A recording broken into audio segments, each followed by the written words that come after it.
Welcome to Panik Peak 88. Today, we are gonna have 3 horror stories about spirit. Story number 1. The Spirit of the Forest. Deep within the wilderness, beyond the reach of civilization, lies a forest untouched by time. Locals called it the Vilewood and warned that it was a place where the lines between the living and the dead blurred. For centuries, people avoided it, speaking in whispers of a spirit that dwelled within, an ancient force that guarded the land. But not everyone believed in the old tales. One autumn evening, a young hiker named Aaron set out on a solo trip, eager to prove the legends were just that, legends. As the sun dipped low, casting long shadows across the forest floor, Aaron trekked deeper into Vilewood. The trees here were colossal,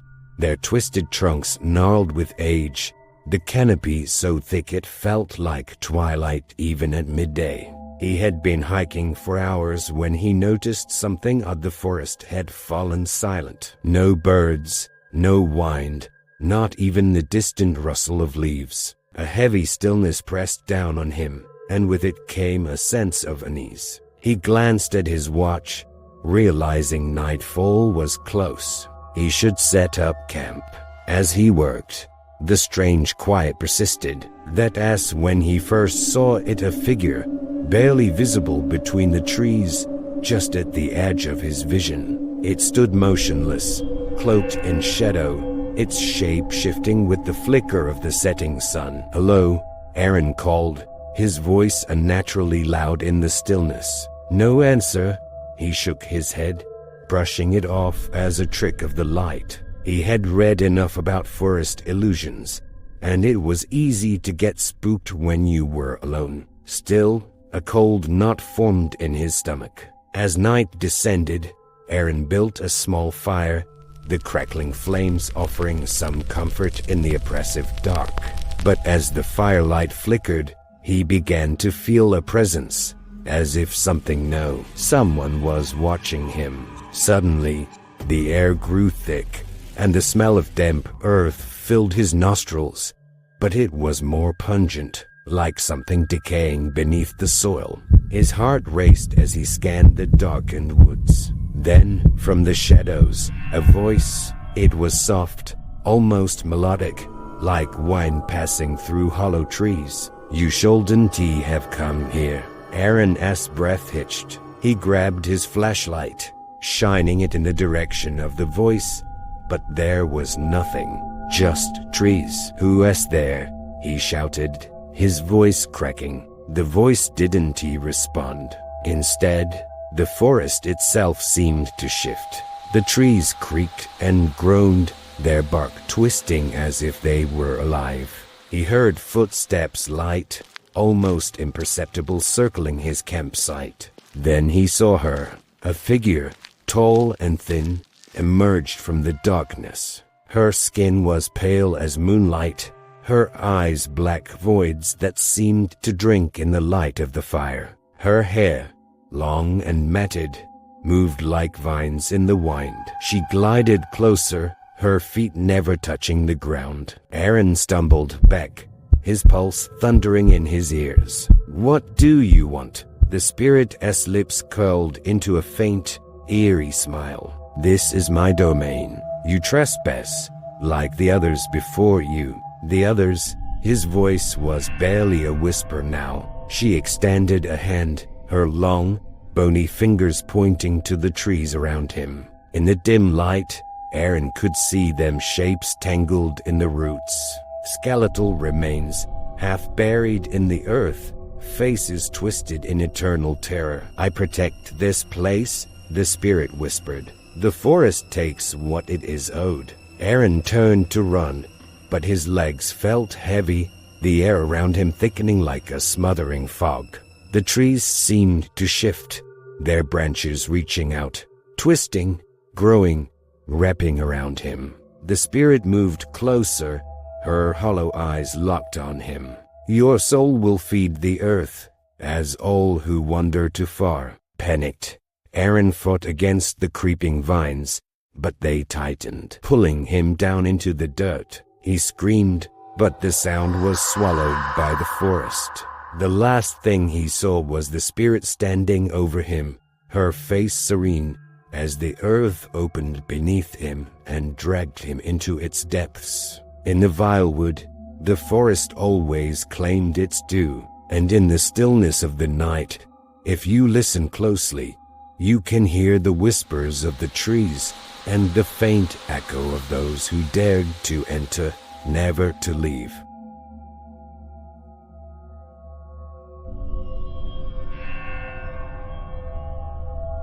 Second story, The House of Whispers. The old Blackwood house had stood abandoned for decades, its once grand facade now cloaked in ivy and decay. No one in town dared go near it. Rumors of its haunted past had kept curious eyes at bay. But for the Thompson family, fresh from the bustle of city life, it was a perfect opportunity to start over.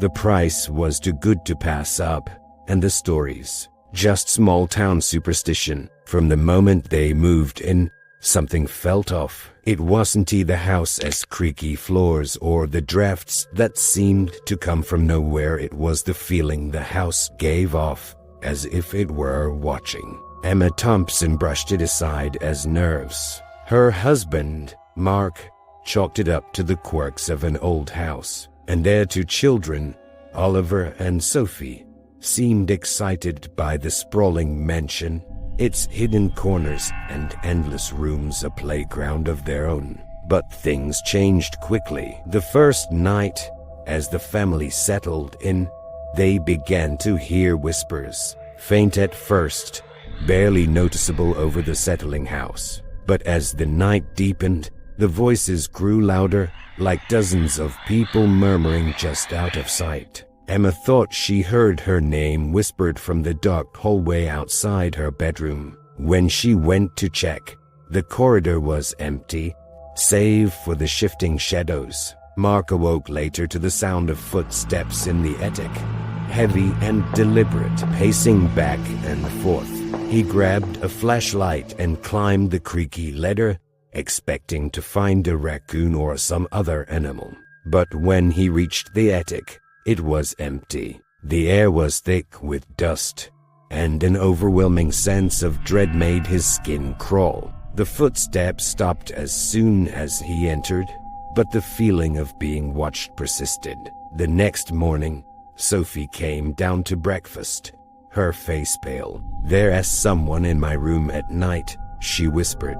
"A woman. She sits in the corner and stares at me." Emma's stomach turned. "It's just a bad dream, honey." But Sophie shook her head.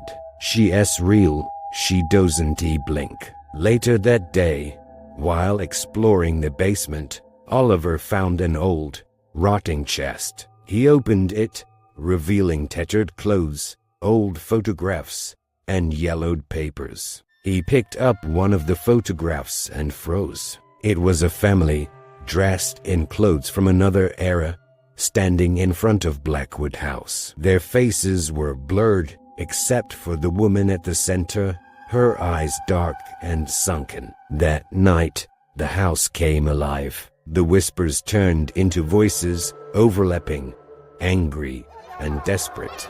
The walls groaned as if the house itself was breathing. Doors slammed shut on their own, and the temperature dropped until the family could see their breath. Shadows flitted across the walls, moving in ways that defied the flicker of their dim lights. Emma woke to find Sophie standing in the hallway, her eyes wide, staring at nothing. "She's here again," Sophie whispered, her voice distant. "She says we have to leave." Emma followed her daughter's gaze and saw it faint at first, but then unmistakable. A figure, pale and translucent, stood at the end of the hall, the woman from Sophie's nightmares. Her eyes were hollow pits, her mouth twisted into a silent scream. Emma screamed, and the figure vanished, leaving only the cold air and Sophie's unblinking stare behind. The next morning, Mark insisted they had to leave. "We'll find another place. This house it is not right." But as he packed their bags, the house fought back. The doors wouldn't open.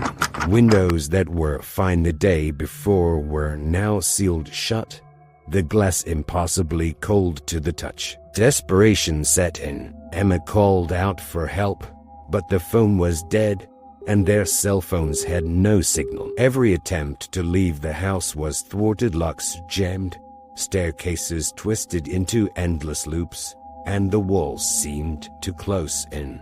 The spirits had them. In the days that followed, the Thompsons descended into madness. Mark would wake to find his belongings rearranged, symbols scratched into the walls. Oliver's toys would move on their own, rolling across the floor only to stop when he looked. Sophie grew distant, her once bright laughter replaced with eerie, muttered conversations with unseen entities. And the whispers, they never stopped. They filled every corner of the house, growing louder, more insistent. "They were angry," Sophie said one night, her voice hollow. "They were trapped here, and now we are too." Emma had stopped sleeping, her eyes bloodshot from constant fear. She knew they had made a mistake. The house wasn't just haunted, it was alive, feeding off their fear, trapping them in a loop of torment. One evening, as the sun dipped below the horizon, plunging the house into shadows, Mark disappeared. They found his shoes by the front door, but no trace of him.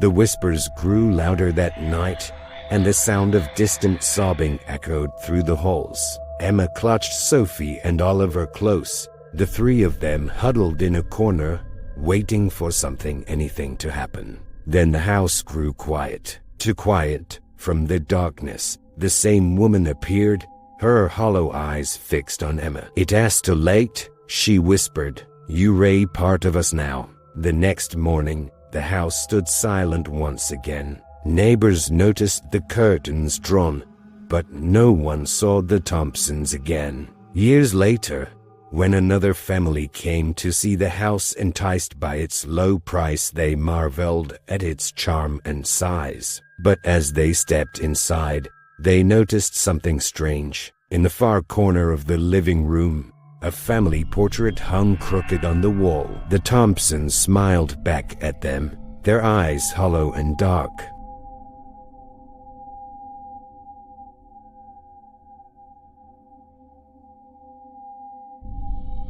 Story number 3. The Death Collector. St. Augustine's hospital was known for its long, winding corridors, dimly lit rooms, and a reputation that sent chills through the bones of anyone who worked the night shift. Built over a century ago, it had seen countless lives come and go, many lost to illness or old age. But the staff never spoke of one particular patient, Margaret Wilkins. Her story was whispered only in hushed voices among the older nurses, spoken about as if merely mentioning her name would summon something dark. Margaret had been a patient in room 305, an elderly woman who had outlived her family. She was bitter, angry, and frail, haunted by loneliness. As her condition worsened, she grew colder toward the hospital staff. They said that in her final days, she clung to life with an unnatural desperation, refusing to let go, as if terrified of what waited for her after death. Her eyes, once sharp and accusing, became black pits of despair.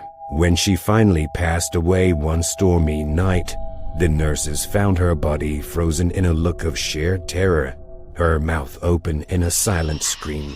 And from that night onward, something changed at St. Augustine's. It started with the whispers. Patients who were near death began talking about a woman, an old woman who visited their rooms late at night. At first, it seemed like hallucinations, the fevered ramblings of those who were slipping away. But to many of them described the same thing: a hunched figure in a hospital gown, her face gaunt, her eyes hollow, standing at the foot of their beds. "She was here," they would whisper. "She told me it as time." It wasn't long before strange deaths began to follow these sightings. Patients who were expected to last a few more days suddenly died overnight, their faces contorted in the same mask of horror that Margaret Wilkins had worn on the night she died. The doctors were baffled. These deaths couldn't be explained by medical conditions alone.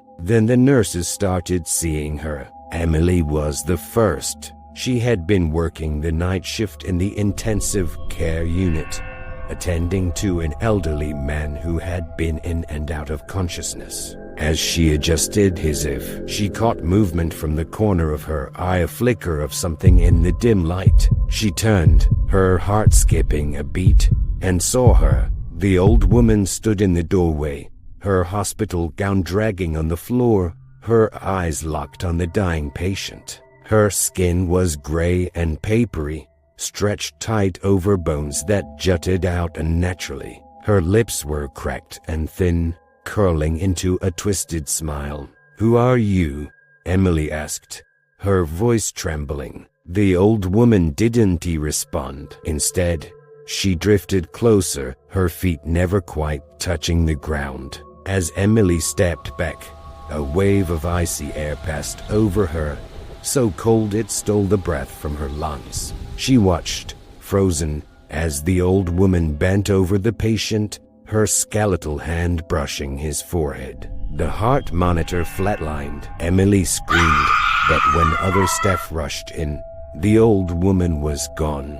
The patient was dead, his face locked in that same terrible expression, eyes wide with fear, mouth frozen in a silent plea for mercy. The stories spread quickly among the hospital staff. More nurses reported seeing the ghostly figure, always near the rooms of the dying. It became known as the death collector. Patients who should have held on for days, even weeks, were dying at an alarming rate. They all had one thing in common: they saw her before they went. No one knew what she wanted or why she was there.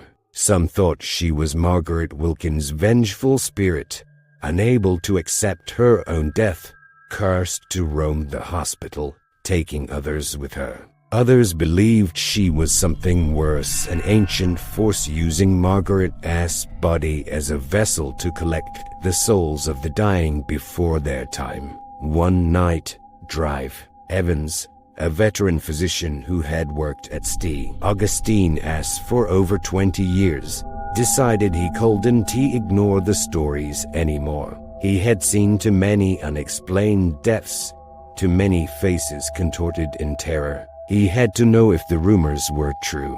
That night, he sat alone in the room of Mr. Graves, a terminal cancer patient who was expected to pass within days. Evans, skeptical yet curious, sat by the man's bed, his eyes glued to the doorway. Hours passed, and just when he began to think it was all just paranoia, the temperature in the room plummeted. The lights flickered. Evans felt a presence, a heavy, suffocating weight pressing down on him. Slowly, he turned toward the doorway, and there she was, the old woman, Margaret Wilkins. She moved toward the bed, her eyes hollow and black, her smile stretched unnaturally wide. Evans stood, blocking her path. "Stay away from him," he demanded, his voice shaking. The old woman paused, her lifeless eyes narrowing on him. Then, in a voice that was barely more than a rasp, she whispered, "You cannot stop me. They are mine." Before Evans could react, she was beside the bed, her hand hovering over Mr. Graves. The heart monitor began to race, the beeping rapid and erratic. Evans tried to grab the old woman, but his hands passed right through her. He screamed, helpless, as the monitor flatlined. Mr. Graves was gone, his face twisted into that familiar mask of terror. Evans collapsed to the floor, his heart pounding, his mind reeling. When he looked up, the old woman was gone. From that night on drive, Evans never worked the night shift again. He warned the nurses, the doctors, anyone who would listen.